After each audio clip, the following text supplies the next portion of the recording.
The second move, which is the most critical move, because most of the Scandinavian player will play this move, which is queen cross d5. Well, against this we will play knight to f3.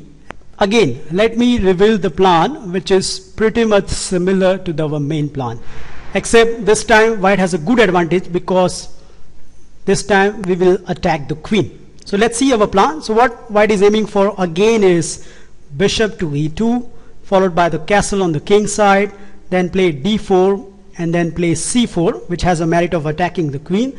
And let's say queen goes to the a5, then again we can put our bishop either on e3, f4 or g5 depending on the circumstances. Please note the most active square for this bishop is f4, and afterwards we'll play knight to c3 or knight to d2 depending on the circumstances. Again, the most active square is knight to c3, and again the plan is very simple. What we want to do is to play a3, b4, gaining space on the queen side. So that is one plan. And the second plan is you want to play queen to d2, and again those two rooks can join either on c1, d1 and e1. And again you can see this is pretty much similar which we have played against the knight to f6. So now let's see some of the aggressive reply by the black which can disturb this plan. Now before we look at them, some of you may ask, why not knight to c3 at this point?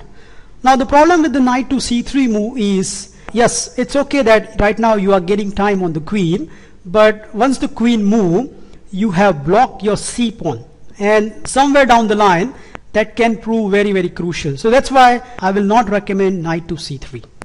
The most dangerous line which has recommended by ECO, which runs like this. So after we play knight to f3, black will pin that knight with bishop to g4, and here we have to play bishop to e2. Afterwards black will play knight to c6.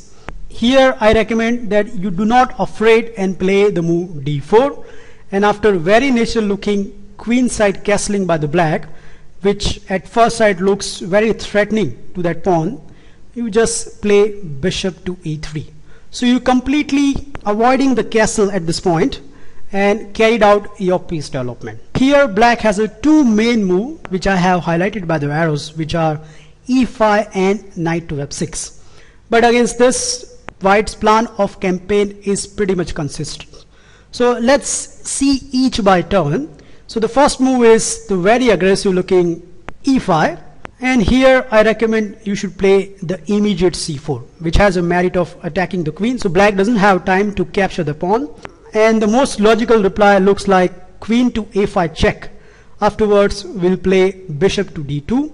In one of my game, my opponent responded here with bishop to b4. Now instead of bishop to b4, if black plays queen to b6, then there is a nasty trap exists in this line. What white is going to do is to play c5, attacking the queen, and the queen has only place left, which is queen cross b2.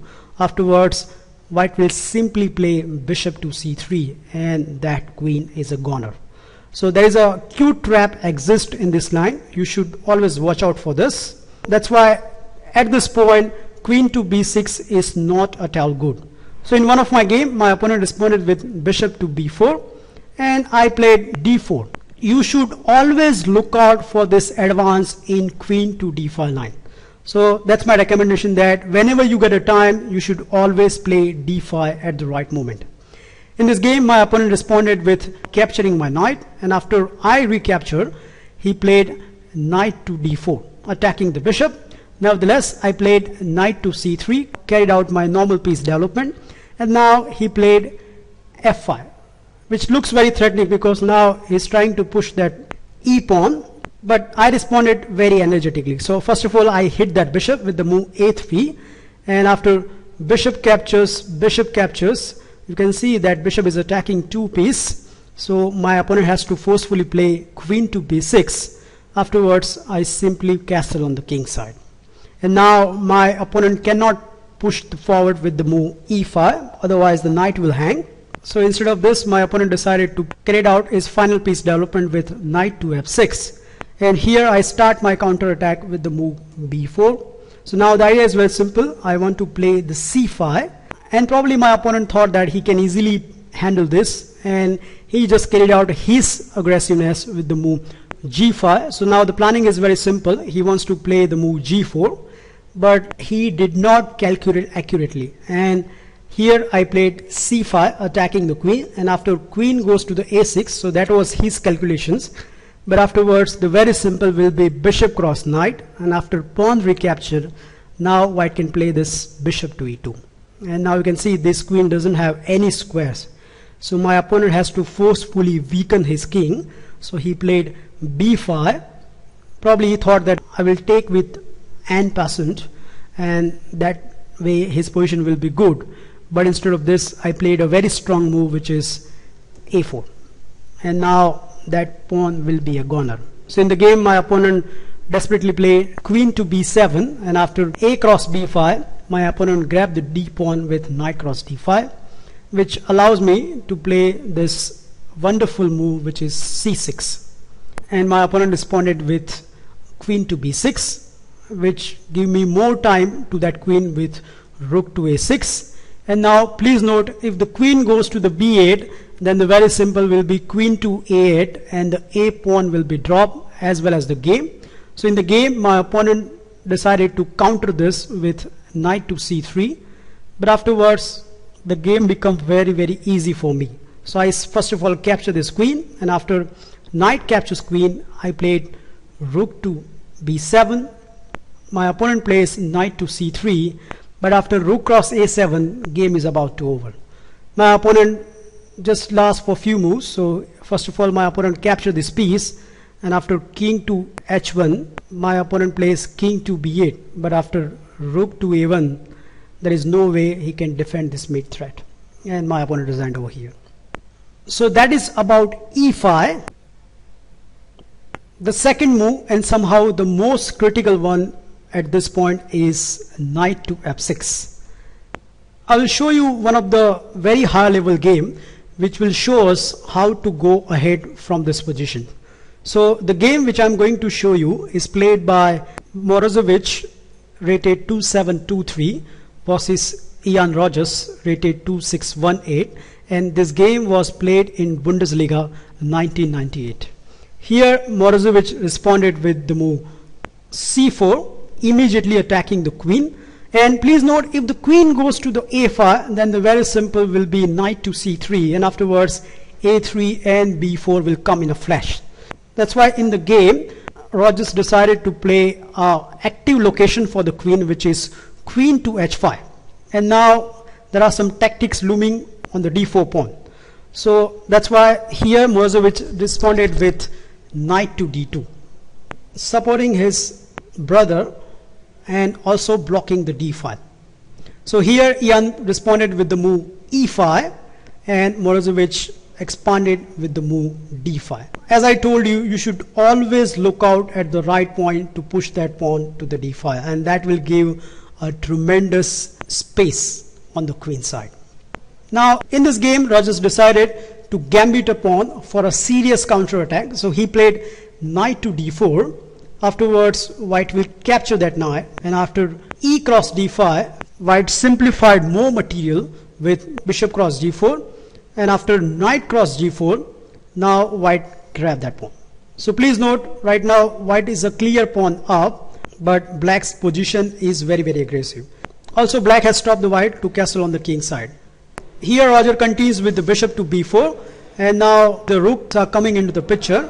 So Morozevich has to play very accurately, and he did. He responded with the move h3, so which has a merit of attacking the knight. And please note, if the rook check has been occurred, king can safely go to square f1.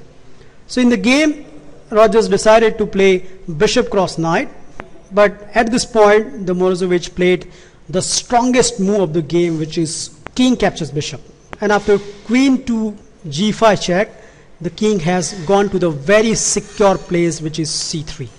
Here Ian has to play very energetically, otherwise white will be a clear pawn up. Rogers responded with knight to e4, and Morozevich answered this move with queen to e2.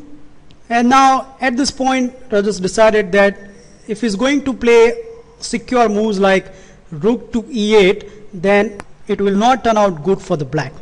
So he sacrificed more material to gain initiative and get an advantage of the open king. So he sacrificed his knight, and after queen recaptures, now black responded with rook takes pawn.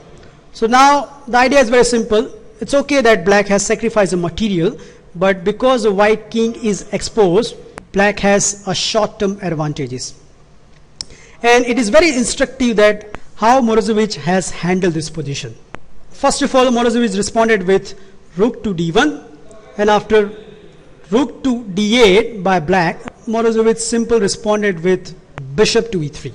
So it has a merit of attacking the queen, and after queen to d4, white responded with king to c2. So now it's protecting everything, and now somehow black has to continue his initiative. Otherwise black doesn't have any winning chances because white is a clear piece up. So in the game, Rogers decided to play b5, attacking the queen, but here Morozevich played an excellent intermediate move, which is rook cross d5, which has a counter attacking the black queen, and after rook takes, now white give this check. So queen to g4 check, and here Rogers again attacked the queen with the move f5, but afterwards the very simple will be queen to f4. So counter attacking the queen, and if the queen has been exchanged, then white is a clear piece up. So Rogers declined the queen exchange with the move queen to e6, but afterwards white played a very secure move, which is king to g1. And now if the king can reach to the a1 square, then not only white king is safe, but white is a clear piece up, and this kind of positions are very easy to play, especially if you are a grandmaster. So knowing all this, Rogers lash out with the move g5, but Morozevich simply captured that pawn, and after queen to e4 check, Morozevich simply played king to a1, and at this point Rogers resigned because there is not enough compensation for the piece. White has escaped from all the difficulties. So this game will give you a very good idea what are the plans and how to handle knight to f6 positions. I hope I have given enough information to make you comfortable against all the Scandinavian defense models.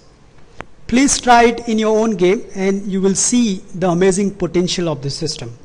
Thank you for watching my video, and feel free to comment on my video. I'll meet you soon. Bye.